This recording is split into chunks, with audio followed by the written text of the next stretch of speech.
So if you enjoy listening to the Goodness Chick podcast, I encourage you to hop on patreon.com/goodnesschick and find out how you can become a supporter of the show and helping keeping the message and the vibes going on a global level, which is a pretty awesome thing. So today's guest, Sarah Wren, I met her when she was a student in high school.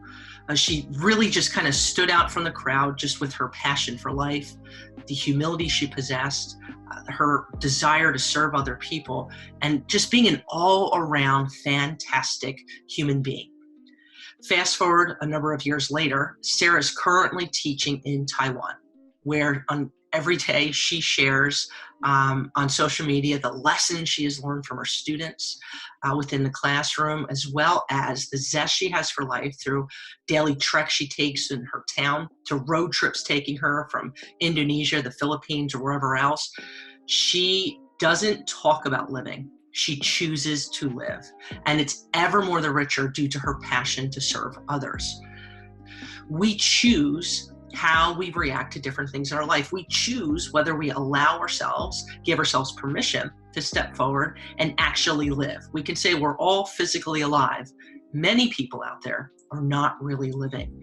And I am really excited for today's episode, and I'm excited that you're here to listen and tune in to today's show. All right, so very excited to have today's guest that is not in Florida, that is not in the United States, coming to me live and you from Taiwan. What town are you in again, Miss Sarah Wren? Hello, everybody. I am reporting from Taichung, Taiwan. Over on the west coast of Taiwan, here we have beautiful mountains and a big city. So you are in Taiwan, you're a teacher. What brought you to Taiwan?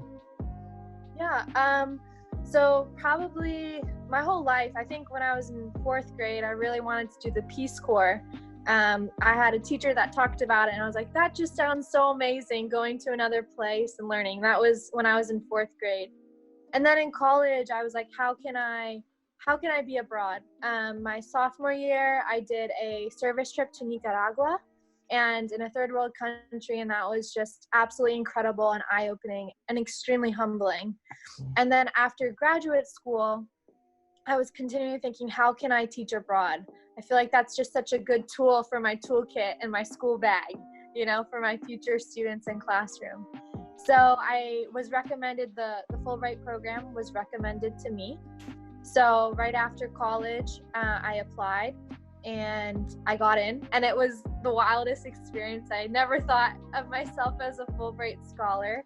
And right after, it's pretty massive. I mean, that is a huge, I mean, really, that's massive. So mazel tov. Yeah, and it's funny, I think it comes with like a big, I don't know, like identity almost, and like when you say Fulbright, people go, wow. Mm-hmm. But to me, I don't think necessarily of the title, but I just think about like what I did and the kids that I impacted. And I was just a teacher, and a teacher's impact is so profound. So like that is the label that I love. And so I flew right after I graduated, a month later, or 2 months. I left in the beginning of July, and I graduated in May, and I shipped off to Taiwan, and I flew to a really small island, and I was one of 27 foreigners on that island alone, and taught in a public school. And I loved Taiwan so much that I decided to stay a second year, and now I work at an international school. It's pretty awesome. Yeah. And one of the things I love about your posts on Facebook and social media is how much joy that it seems like you're just receiving from not only teaching, but being in a different culture and with the kids you're working with. And that's one of the things I think is such a beautiful thing, is when we realize that whatever position we have in life, and no matter what age we are, we can learn from each other. Like your students, would you say, have taught you a lot? Oh, so sincerely, so much. Like whether it's Chinese or just about life, you know. My favorite moments, I lived on a small island, and I would just knock on my kids' doors, so casual, knock on their doors, and I would have tea with their grandparents, and we would celebrate birthdays together. and we would just play outside in basketball, and the simple moments just brought me such sincere joy. I love it. And I recently just traveled to the Philippines and Bali, and I made it, I care about the local community so much when I travel. When I go on vacations, I don't go to resorts. I go out in the community. I stay at homestays and Airbnbs and hostels. And I just went out in the Philippines. I drove out to some farms, and I sat on the street with some locals, and we played basketball for an hour, and it was the best day that I had traveling. And it was just connecting with people. I think that's the most important thing you can do as a human, connect and care to connect. And I think that connection is massive. And there's so many things I think that can be normal sayings for people. And one of those, which I have said in my lifetime, is well, this is a once in a lifetime opportunity. This is once in a lifetime. And where we kind of think that massive impact that we have, that mountain we see, that journey, that vacation that we took or whatever, it's selective and it's isolated. And one quote that you had put out there was that I loved: I like to climb the mountains of my life, not just sit and watch. I don't believe in once in a lifetime. This life is too good to let it move by without enjoying the ride. And I just think that's so beautiful, where we can kind of categorize, I can have these experiences when I retire, or I can do this every 3 years, or it's kind of whether we think we don't deserve it, or that's that's too much. What are your thoughts on that? Yeah. So that was a quote that I commented on a family member of mine, and I said it because he was well, you just look like you have fun all the time. And I was he made it seem like it was a bad thing that I was enjoying my life. And I think it's funny because I do think there are too many beautiful mountains. And to be honest, whether if I'm in Thailand or China or Italy, or if I'm in the United States teaching in a school, I still think that myself as a person would still find such sincere joy in whatever community I happen to land in. And I think you raise a really good point, that we often think of our lives and we're always shooting for these really, really grandiose goals, right? These really, really big goals.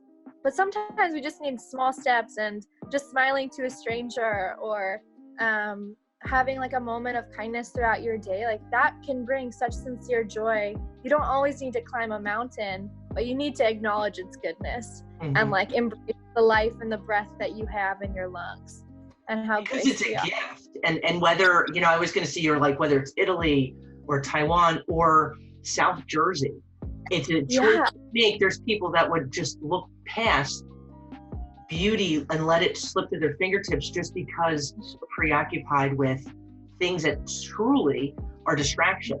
And whether that's that sunset in your backyard, or it's climbing, doing a 5K, or whatever it is, one extreme to the other, it's choosing to be joyful. It's choosing to find those little beautiful moments that we've been given in life, because it's a gift. And I think when we begin to pursue that joy and acknowledge life's a gift, it's not a given, but it's being intentional. And one of the things that you had thrown out there was how that kind of coincides with the aspect of kindness, right? And one of the things I want to ask you about, I'm going to do another Sarah Wren quote, is that you had said, I'm looking for your quote here, the world is dark, but that does not mean you should compromise your light.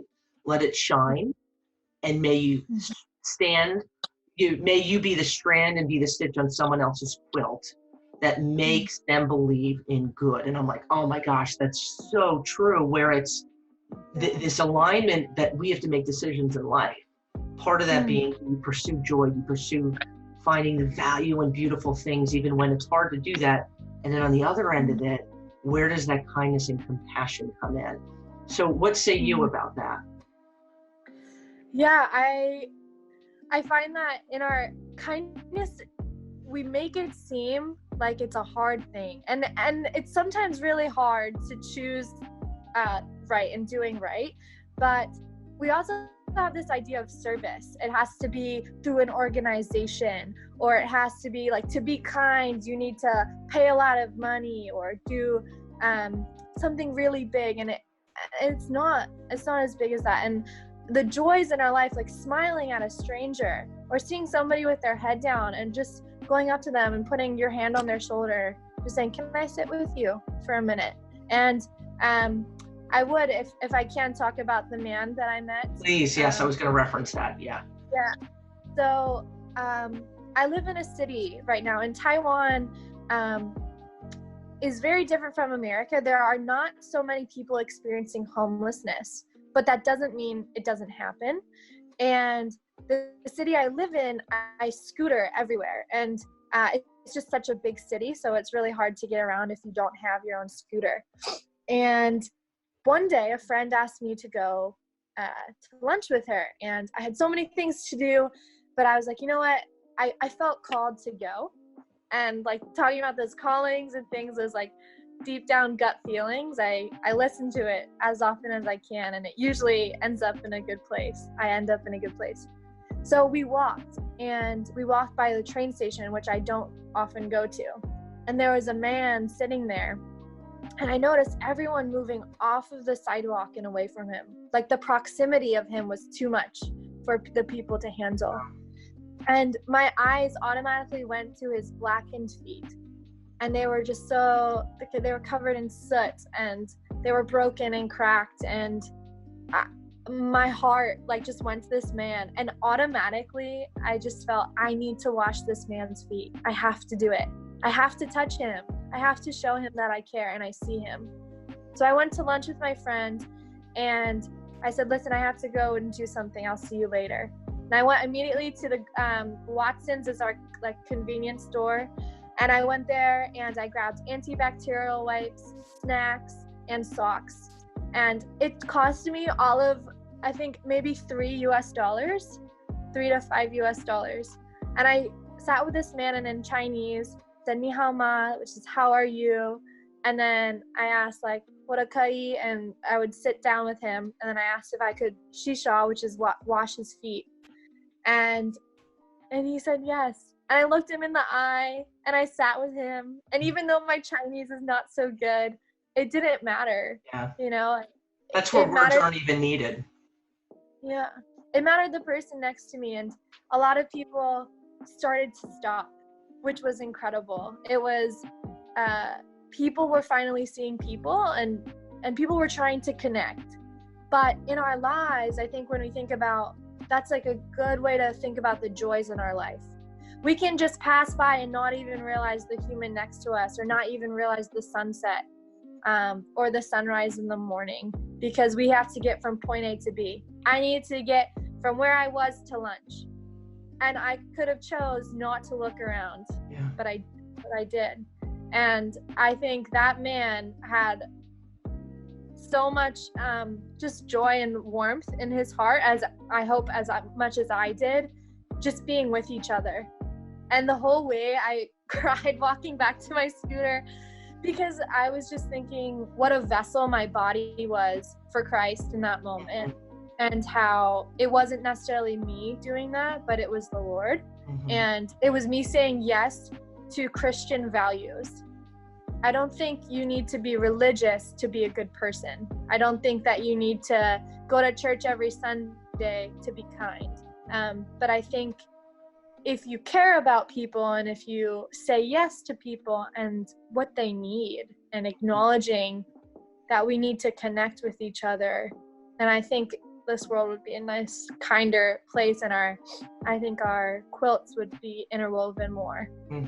Well, it's that you'd said that touch, that connection, you looking him directly in the eye, one person to another, and there's so many times that just slips by our fingertips. And a prayer that I have prayed every day for many years has been, God, please give me the eyes that Jesus had, where he would go through his day, and it was, he sought out the person that was hurting, right? The person that maybe was downtrodden, who just was, you know, an outcast or whatever it is, or just was lost somebody, was grieving, you know, was whatever it was, word we attached to it. But we're lacking so much of that. And I think in today's world, Christ's commandments is love your neighbor as yourself. And we could say that, but how do you practice that? How do you live that? And it's going through our days where there's so many hurting people, and that act of you extending yourself, where you could have easily like, hey, I've got to be somewhere and I'm thinking about what's next, and I'm going with my friend to lunch, and totally, like you had said, bypass that gentleman. That experience that you had rocked your world, and I most certainly rocked his, where he felt the aspect of just human touch, the aspect of just connecting with another human being's eyes. And it doesn't have to be somebody, you know, you might say, well, I don't see homeless people during the day. I can promise you, you will see people who are hurting when we choose to open our eyes, so much more than you can possibly comprehend. And it could be, like you had said, smiling, because people say, oh my God, I can't be that therapist. I don't want to, whoa, calm down, relax, you're taking sleeping. Just smile, say hello, get all crazy trained and buy a 99-cent cup of McDonald's coffee or whatever, you know, this tea around the corner in Taiwan, and leave it for someone and say, you know, you're beautiful, you're awesome. Little things of goodness that will change someone's life. And that's what loving your neighbor is. It's easy to say, love your neighbor, and don't do this and do this. When we apply it to our lives and truly seek to have the eyes of Christ, it will rock your world. And that is connected to that joy, that kindness, that sense of peace that's just beautiful, that, you know, when all this other craziness doesn't matter, and allowing ourselves to really soak in the substance of life. And I think that just, I know that's a just wicked important thing that will rock your world. And I'm watching it every day when I see you. When did we, I'm trying to think when we first met, how many years ago, and you've always stood out, you know, where like, you know, I've met tons of kids, you know, high school students who are all awesome, but you were an exception because you chose, since you were, you know, and I didn't know you before high school, to just rise above and pursue joy and pursue that seeking out, like, eye contact with that kid in the hallway, to the teacher or whoever it was.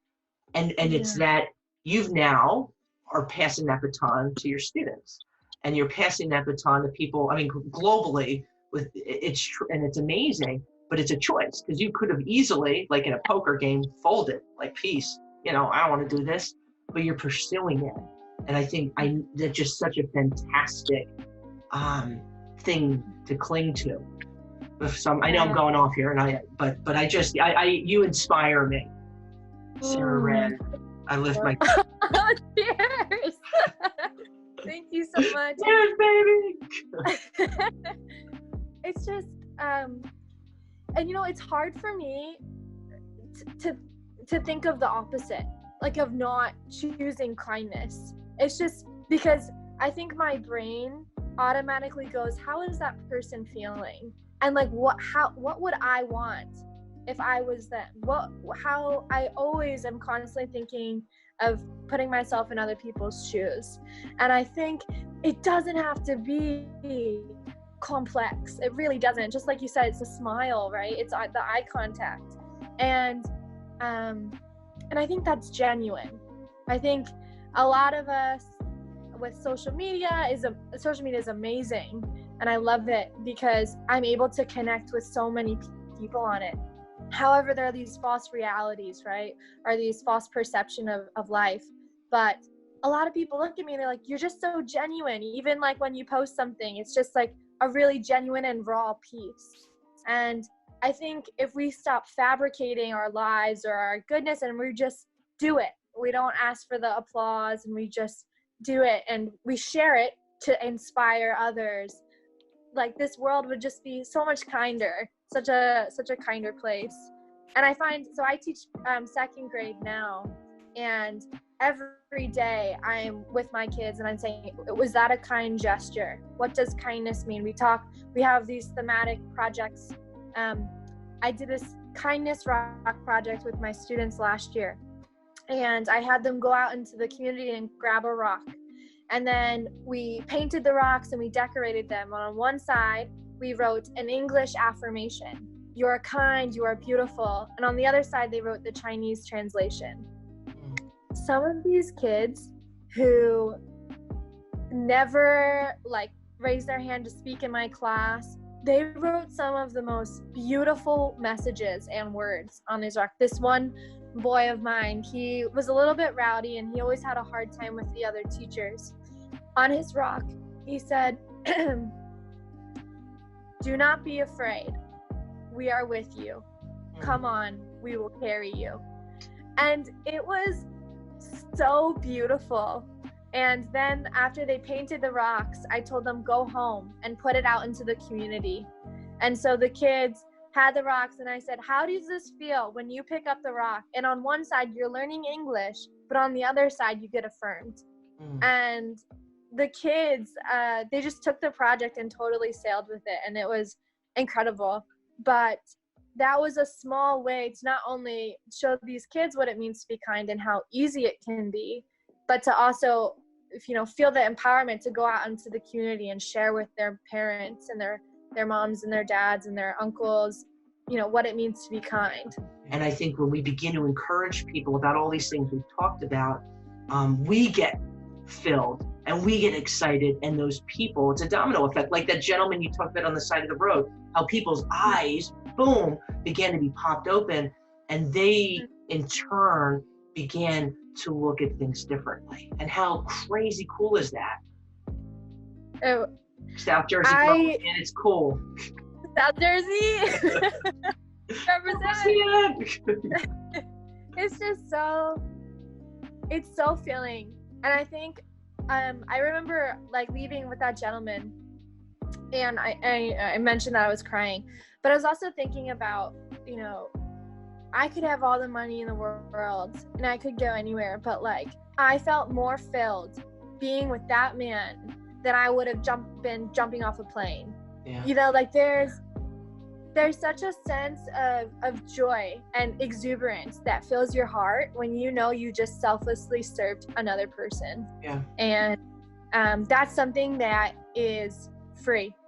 Yeah. And that is easy. And it's simple. It's easy. It's simple. And I'm going to use another Sarah Wren quote. Boom. Here we go.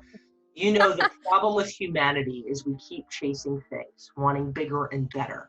We complicate it. If you want a simple life, then live a simple life. It's as easy as that. And it's so true. I love the United States, but too often in so many Western countries, parts of the world, we layer and we make things so much more complicated, and it's keeping up with the Joneses and all this stuff, and these ideas that are just more complicated than they need to be. Some of the most beautiful, content, contagious humans I've ever met, at the very least, and willing to just give you the shirt off their back, and like they don't know where their next meal's coming from, and sitting and just them knowing how to just be still, how to sit for 2 hours over a cup of coffee without checking their cell phones and without thinking what's next, and just it's relationships, it's human connection. Absolutely. Yeah, I couldn't agree more. And I was on the mountain with a man who we were talking about that. And I was looking around and I was like, I live in a big city now, and I used to live on an island, and I miss it. And we just went back and forth, and he said, so go back. It doesn't have to be complicated. Just go. Why not? If a simple life is what you desire, then live it.